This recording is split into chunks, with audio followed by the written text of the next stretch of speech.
मध्य प्रदेश का रहने वाला एक लड़का अपने दोस्तों के साथ वहीं के सतना रेलवे स्टेशन पर घूम रहा होता है। तभी देखता है कि उस रेलवे स्टेशन से एक अंग्रेजन लड़की निहायत ही खूबसूरत थी उस रेलवे स्टेशन से बाहर आती है। तभी यह लड़का उस लड़की की खूबसूरती को देख करके फिदा हो जाता है। यह लड़का दौड़ करके उस लड़की के पास जाता है, उसका एड्रेस पता पूछता है। वह लड़की भी इस लड़के का एड्रेस पता पूछती है, इस लड़के के बारे में जानकारियां लेती है। यह लड़का अपनी सारी जानकारी देता है, बात बताता है। फिर इसके बाद वह लड़की इस लड़के के साथ इसके घर आ जाती है। कुछ दिन तक इसके घर पर रहती और धीरे धीरे दोनों में मोहब्बत हो जाती है। दोनों फिजिकल रिलेशन भी बनाने लगते हैं।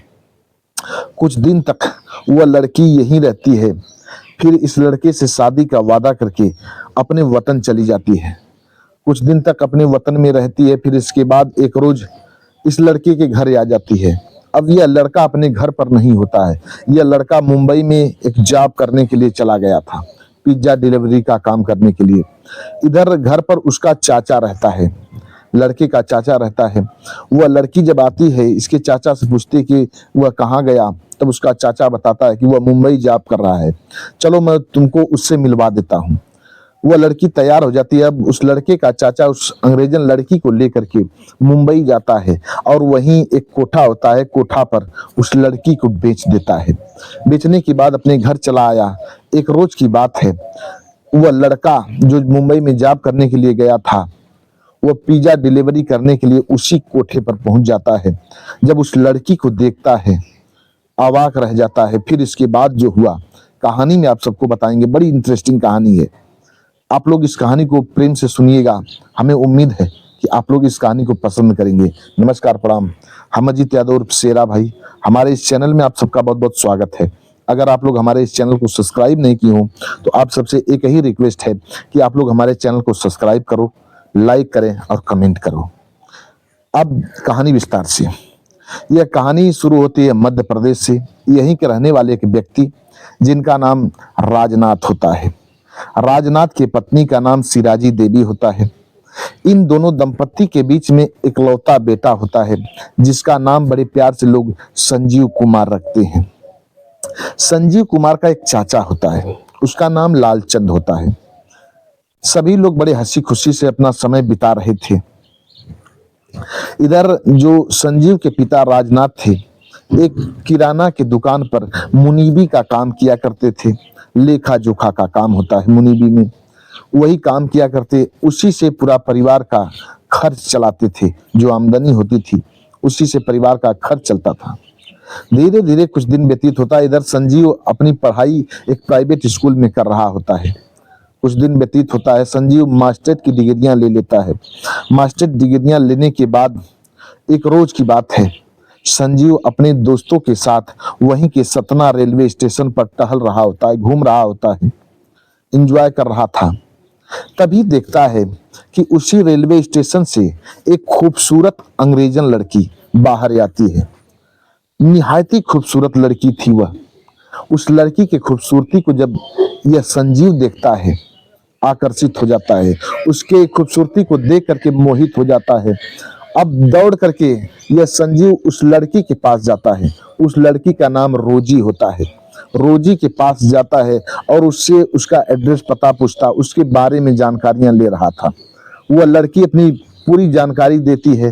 फिर संजीव के बारे में भी वह लड़की पूछती है। दोनों आपस में घंटों बात कर रहे थे। धीरे धीरे संजीव बातें करते हुए कहता है कि हमारे घर घूमने के लिए आप चलेंगी। वह लड़की तैयार हो जाती है।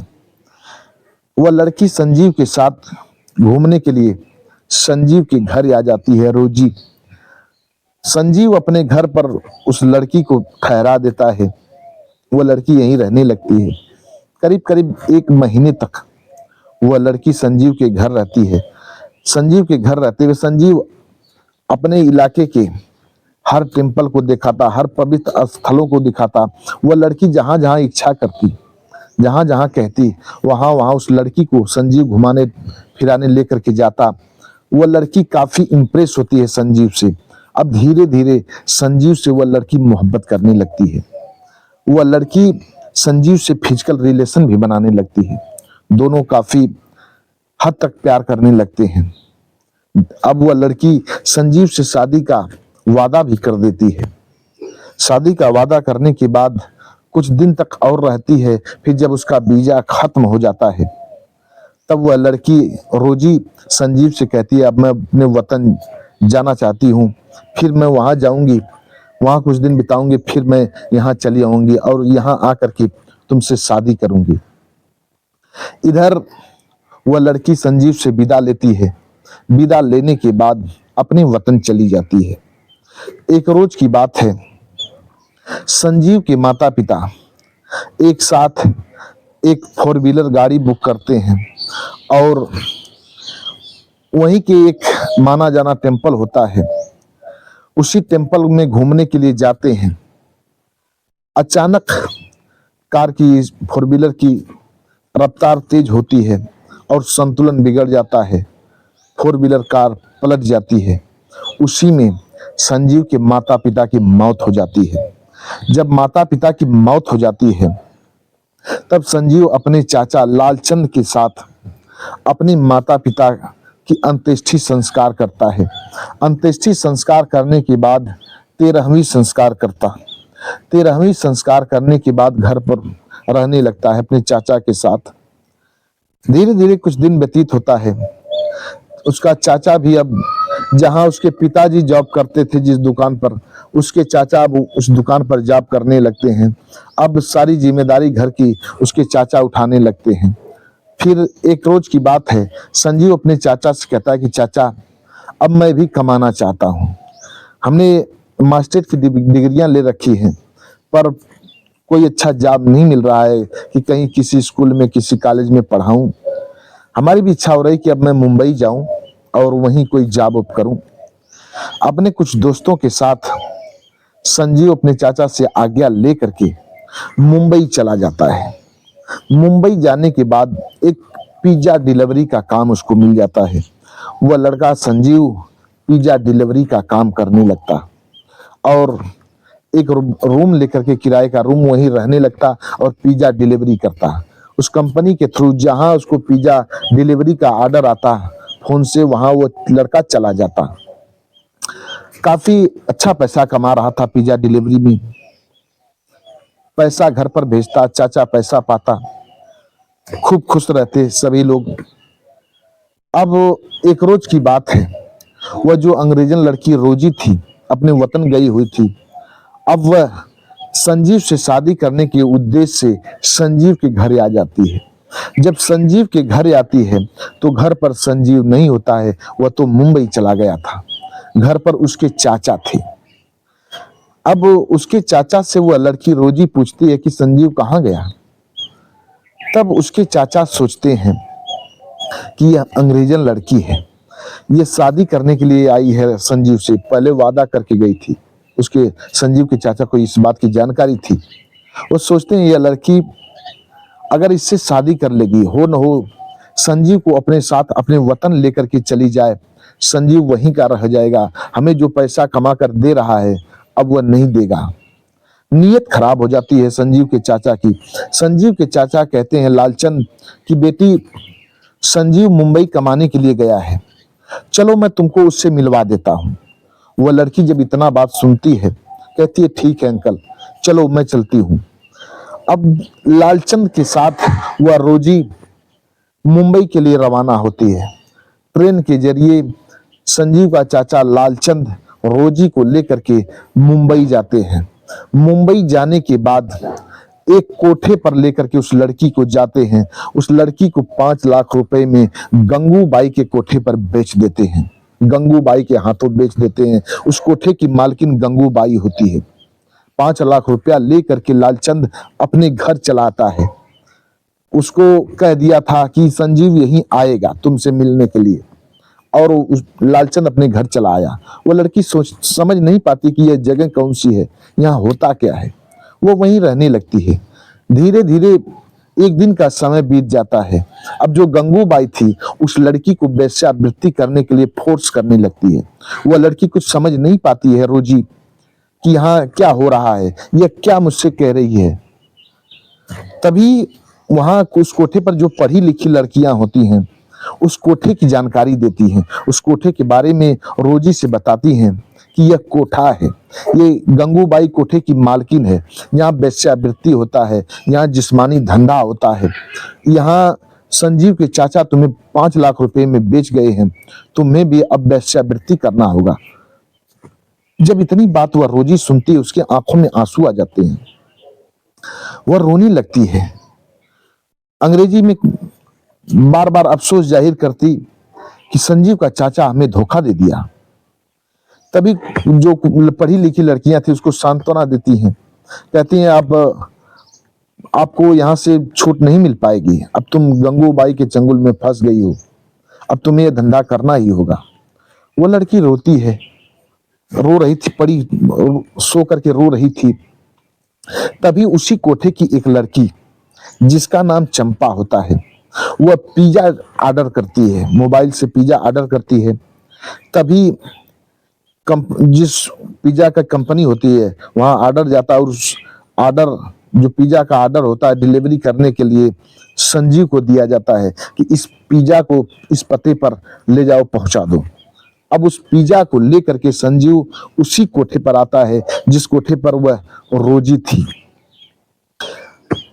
संजीव पिज्जा लेकर के आता है, जो लड़की पिज्जा ऑर्डर की थी उसको पिज्जा देता है।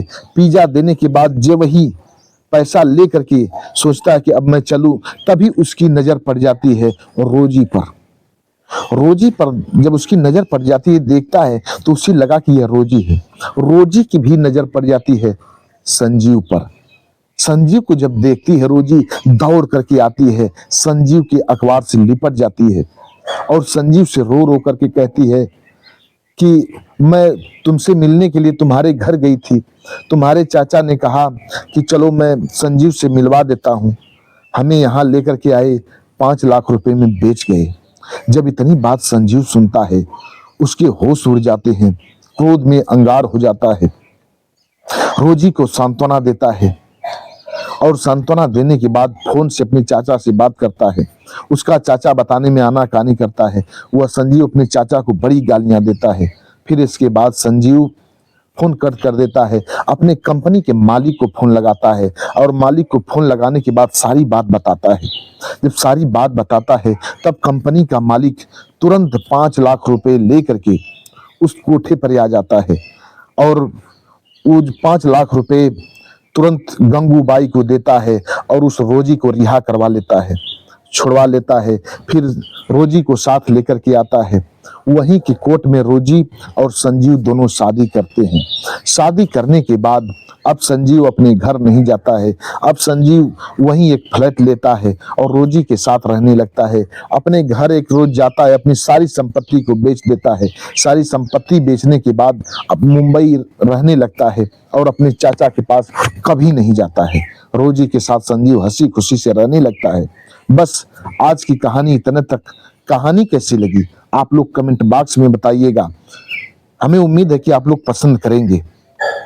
हमारे कुछ व्यूअर हैं जो कि अपना नाम लेने के लिए अपील किए थे। एक हैं ब्रजेंद्र सिंह जी जो कि मणिपुर के रहने वाले हैं, हमारी हर कहानियों को सुनते हैं, बेहद पसंद करते हैं।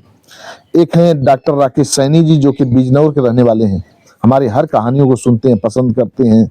श्रवण मौर्य जी हैं, हमारी हर कहानियों को सुनते हैं, पसंद करते हैं। एक कच्छ गुजरात से हैं। एक हैं जेपी सिंह जी, हमारी हर कहानियों को सुनते हैं, बेहद पसंद करते हैं। ओम प्रकाश जी हैं जो कि जम्मू कश्मीर के रहने वाले हैं, हमारी हर कहानियों को सुनते हैं, पसंद करते हैं। विनोद राय जी हैं, ये भी कहानियों को सुनते हैं, पसंद करते हैं। रंजीत नेगी जी हैं जो कि हमारे हर कहानियों को सुनते पसंद करते हैं। श्रवण कुमार जी हैं, ये छत्तीसगढ़ के रहने वाले हैं, हमारी हर कहानियों को सुनते हैं, पसंद भी करते हैं। लोग वीडियो में नाम लेने के लिए अपील किए थे, आप लोग भी अपना नाम बुलवाना चाहते हैं तो आप लोग भी कमेंट बॉक्स में अपना नाम दीजिए, एड्रेस पता दीजिए, आप लोगों का भी बारी बारी से नाम लिया जाएगा। कहानी कैसी लगी कमेंट बॉक्स में बताइएगा। कहानी अच्छी लगी हो तो इसको शेयर भी जरूर करना और चैनल को सब्सक्राइब भी जरूर करना। मिलते हैं अगले एपिसोड में किसी एक नई कहानी के साथ, तब तक के लिए नमस्कार।